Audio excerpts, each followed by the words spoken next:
రైతు సోదరులందరికీ నమస్కారం. ఈ వేసవి కాలంలో అధిక ఉష్ణోగ్రతల కారణంగా మన టమాటా తోటను రక్షించుకోవడానికి మెస్ వేయడం జరిగింది. ఈ ఐడియా మనకిచ్చింది వచ్చేసి గౌరవనీయులు శ్రీ రాజశేఖర్ గారు కళ్యాణదుర్గం నుంచి. వారే మనకు దగ్గరుండి మెస్ పంపించి ఎలా కట్టాలి ఏమి అని మనకు సూచనలు ఇవ్వడం జరిగింది.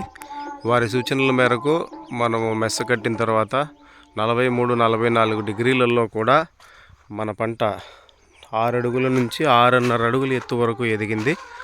మంచి కాపు మరియు మంచి సైజులు రావడంతో తోట బాగుంది.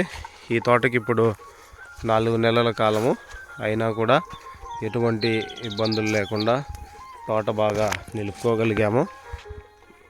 మంచి సైజులు వచ్చాయి కాయలు. ఇది కావాలంటే చూడొచ్చు. ఇక్కడ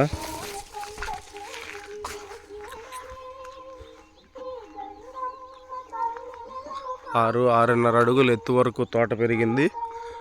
ఏప్రిల్ మే నెలల్లో తట్టుకొని బాగా ఎండలకు ఇంతెత్తు కాయడం అంటే మాటలు కాదు. ఇది ఖచ్చితంగా మెస్ వేసుకోవడం వల్ల లాభాలు ఉన్నాయి. కాకపోతే అదేవిధంగా ఖర్చు కూడా అలాగే ఉంటుంది. ఎకరాకు 70,000 నుంచి 80,000 రూపాయల వరకు వస్తుంది. మనవే 2 తోటలు ఉన్నాయి ఇక్కడ. ఒకటి మెస్ వేసింది, ఇంకొకటి మెస్ వేయకన్నా ఉండేది. మెస్ వేయకన్నా ఉండే తోట పూర్తిగా డ్యామేజ్ వచ్చింది. ఆ తోట కూడా మీకు ఇప్పుడు చూపిస్తాను.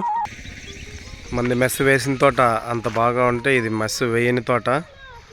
ఇది కూడా అంత ఆశించిన స్థాయిలో లేదు. చెట్లు ఎర్రగా అయిపోయి ఎండలకు తట్టుకోలేక ముడత ఎక్కువ వచ్చి కాయలు కూడా సైజు రాకుండా చిన్న చిన్న కాయలే మాగిపోయాయి. 2 తోటలు ఒకేసారి నాటాము. మెస్ వేయింది చాలా బాగుంది. మెస్ వేయింది కంపెనీ ఎత్తిపోయింది.